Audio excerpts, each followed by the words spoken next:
I'm an autism awareness angel, making sure my wings protect the different, the stranger than. I'm an autism awareness angel. It's good, cause I'm cool with the unique behavior. I'm an autism awareness angel. Will you accept me? Cause I accept you. I'm an autism awareness angel, cause a view from the spectrum is a better point of view. The question at hand. Hello, I'm Tally, and welcome back to Autism 30. Today we are recording from the beautiful PAFN's Good Life Fitness Hub, located in Richmond, British Columbia, Canada. Today we have a special guest on our podcast, Mr. Alexander Magnussen. Alexander is a brilliant community member who is a fabulous public speaker and representative of our community, who has appeared on TEDx Talk twice, was a lecturer at Chalk Talk, is an engaged advocate, is the chair and mentor for the Self-Advocates of Semiahmoo, sits on the board of director for Semiahmoo in Surrey, is the chair on the advisory board for Inclusion BC, as well as the board of directors there. As part of the responsibility of the board, he sits on the Provincial Inclusion BC Inclusive Housing Task Force. He was also a part of the provincial voting initiative, I Am Voting. Most recently, he joined the Pacific Autism Family Network's Voices of Autism, the advisory panel. He's also receiving the Community Living BC 2017 Widening Our World Award. The WOW Award, in their 9th year, recognizes courage, leadership, innovation, and dedication in supporting their communities to more fully include people with diverse abilities. This award is open to all society and not only our community members. I recently saw him during one of his brilliant public speaking engagements and knew I had to have him as a guest on our podcast and share him with you. It's such a pleasure to have him in studio today. Welcome, Alexander. Thank you. Thank you for having me. It's an absolute pleasure. Now, knowing how successful you are, I'll start my questions at the beginning. What was your childhood like? Oh, my childhood was it was like most people with autism, most people in general. It was very hard. You know, there was a lot of lack of understanding of my own body, of what I was, going through. Other people, it was very hard because I was a little bit verbal, but certainly not how I am today. And it was back then. There was not as the education as much as there was.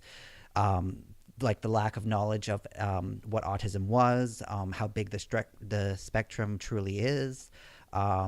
So if you didn't have the classic autism, then you didn't really have autism. And Yes. I didn't fit the classic autism. So I was very misunderstood and more or less the troublemaker that didn't talk much.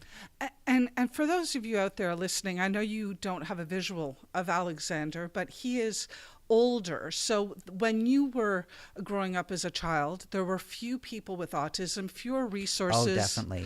It was back when autism was 1 in 200 or 300 even maybe, where it's not.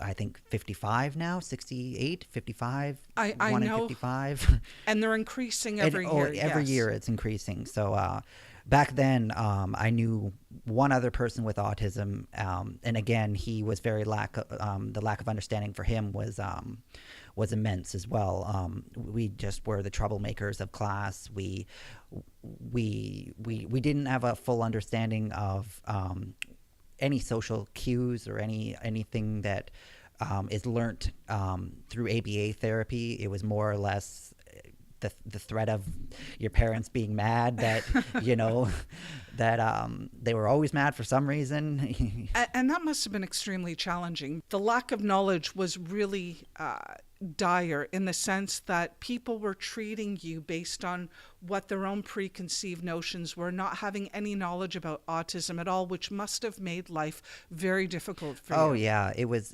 very difficult. But it was also, it was back then. It was, you respect your parents no matter what your issues. There was no, oh, because he's got autism, we'll let him be a brat or whatever. There was, you ship out or shape out. And that must have So caused an awful lot of a frustration. lot of frustration, a lot of anxiety of I know I do stuff wrong all the time. I don't know what I did wrong all the time, but I know everything I do is wrong in some sort. Now, I've heard this before, and maybe you can clarify that when a neurotypical person is with a community member, that it's almost like you're speaking two different languages, but the language that the neurotypical person knows is the language that the community member is expected to know by osmosis, and that's why there seems to be a lack of frustration. Yeah, there definitely is. There's like the autism language, and then there's the neurotypical language, and they know. See, I'm not even like know exactly what I don't know what I do know because I just Excellent know. point. I know that for normal people, I wish there was a book for us as people with autism to study of what it's like. Okay, what are the normal people saying? What does their body language mean? There's not enough manuals for the normals. Normals. That's an interesting title. But you want to know what? Maybe somebody out there listening might write one because I I would think love that that. I would think love it. There's millions of books, great books on autism and what it's like to have autism. I don't know how accurate all of them are because you have to live it to really know the accuracy of autism. absolutely. But I would love it if some normal wrote a book about how to be normal and what do normal people do in their body language and what does it mean and how people just know what body language means and all sorts of stuff that I'm not even privileged to to know.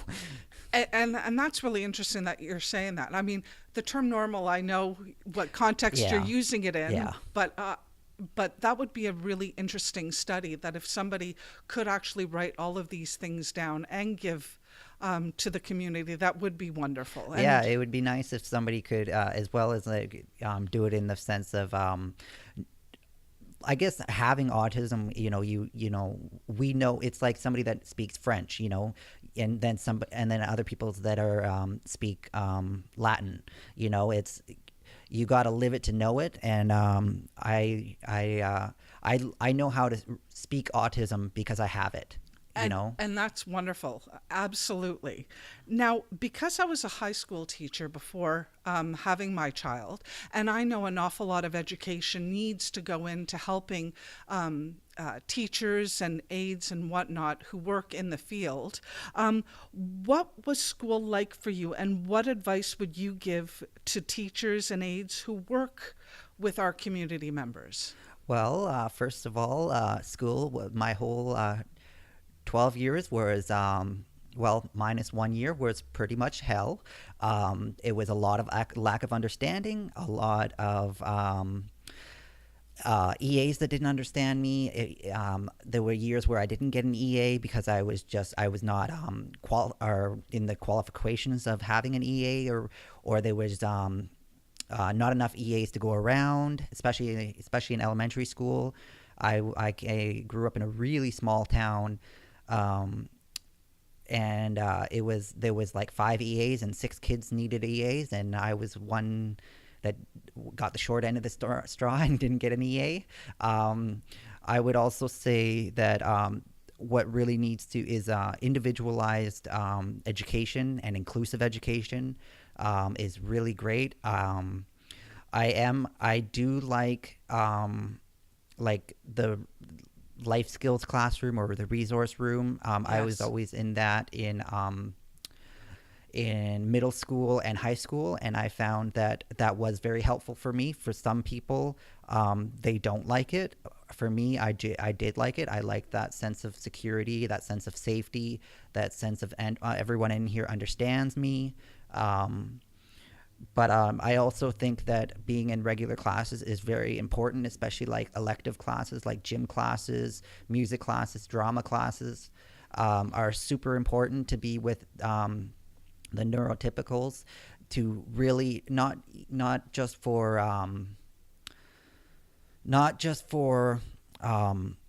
learning the actual material, but learning how to be social and the neurotypicals can model good behavior.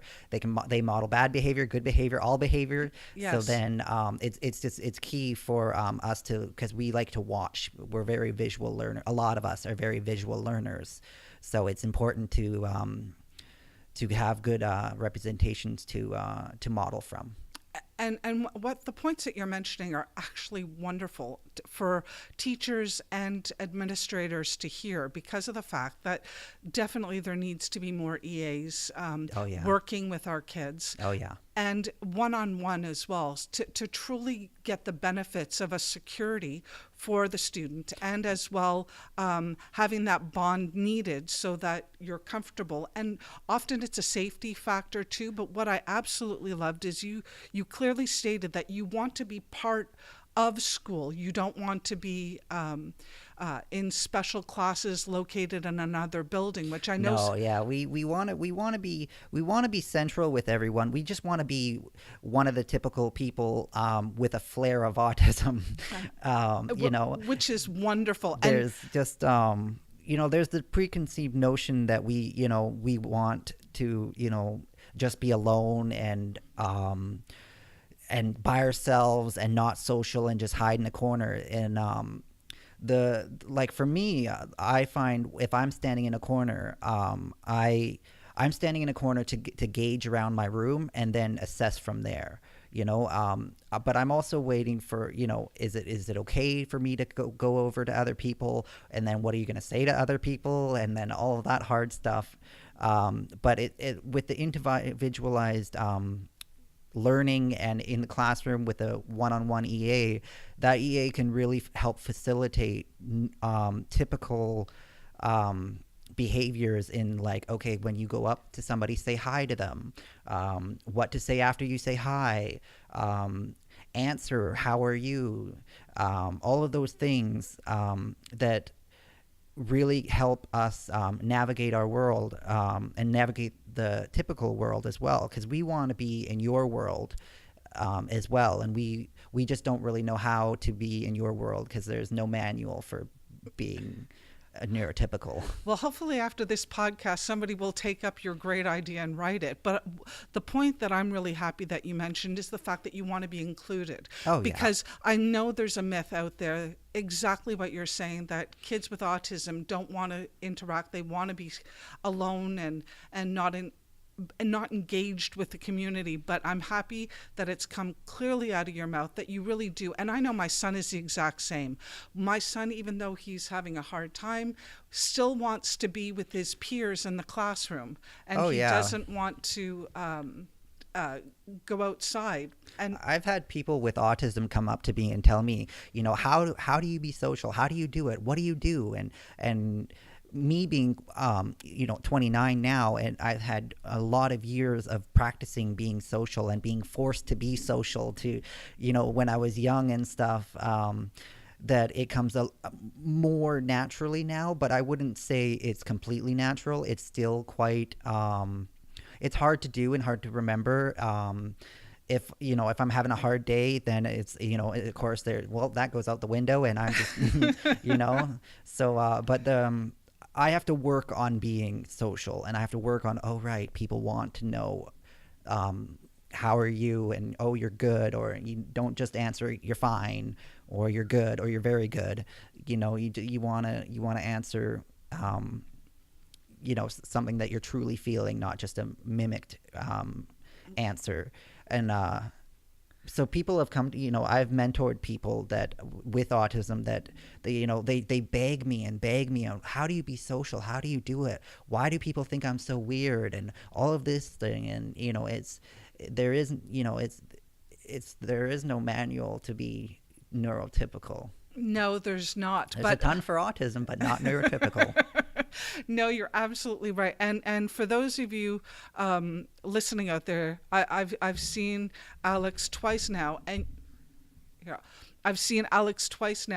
you seem quite neurotypical, and I know that's not. I would say I'm very well groomed. Yes, and you want to know what? I think that's an excellent point. Very well groomed in the sense that I'm very well trained.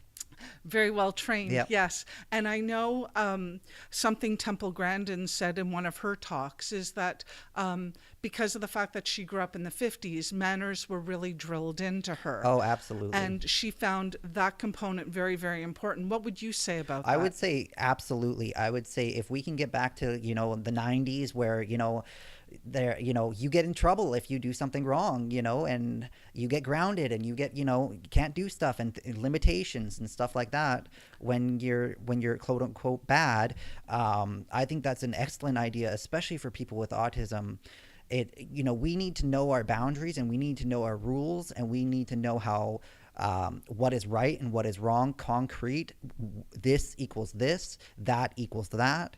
I agree with you that manners certainly should be taught, but would you agree, however, that when manners are taught, that there has to be an understanding from the person administrating the consequence, that they clearly understand where that person's coming from, so that there's an understanding of what's happening, so that the consequence is a clear indication of the undesired response. Yes, it's definitely, it's where some people might go, okay, don't run across the street with. My thing was I used to run across the street without looking all the time. My son does the same thing. Yes, and it took me years, and even now I'm 29. I'm getting there, but it's Oh, good. There's hope for us. there's hope. There's always hope. It will. Sometimes it takes 10, 20 years, but there is hope. There's always hope, and that's one thing that I want to convey is that we are so teachable and so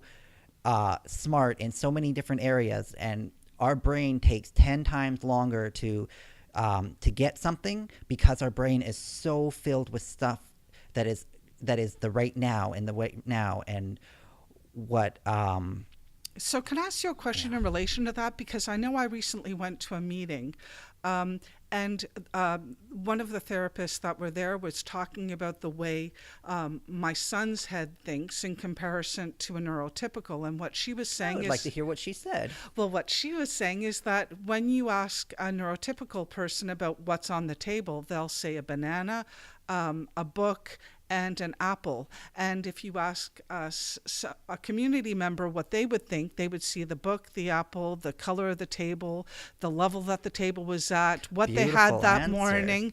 And she said it's like having a computer file with loads of Absolutely. different files open. So when you're asking a neurotypical question, they can filter through all the information easily. But our community members, because of the fact that they're so intelligent, they think so deeply, they are so hyper aware of everything, to ask them to filter out certain aspects, it's extremely difficult. That's a great way to explain it, and I would say high five to that person, because that's pretty. You get every little detail that like in this room right now. I see so many different things that people wouldn't notice, and I'm counting so many different things. I like numbers, but I'm terrible at math. But I do like numbers. But yeah, it is everything is going on in my head, in my head, and then also what is my body feeling? My body is sitting on a chair. What does the chair feel like? Is it soft? Is it hard? What color is it? How many wheels are on it? Is there wheels on it? All Yes. that side where you just asked me what was on the table, and a computer is on the table, and that's all the one answer you wanted. But I gave you everything else that's on the table, and you were like, oh.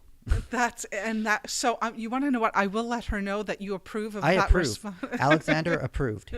That's wonderful. And so the parents out there thinking, so when you're asking a question and there's a long gap in between an answer, They're figuring out, is your voice too high, too low? Is your pitch different than it was the previous question? You're wearing something different today, or are or something is crooked on your clothing, or how many buttons do you have on your shirt? Why do you have two shirts on instead of just one shirt on? Why are your glasses red instead of black? Why are you nodding your head like you agree? And you want to know what? That's actually amazing because he is clearly aware of everything. Everything. And I'm just aware of him and the mic in front of me, which means that you're functioning on 10 levels above me at this moment in time, which is absolutely incredible. And absolutely exhausting.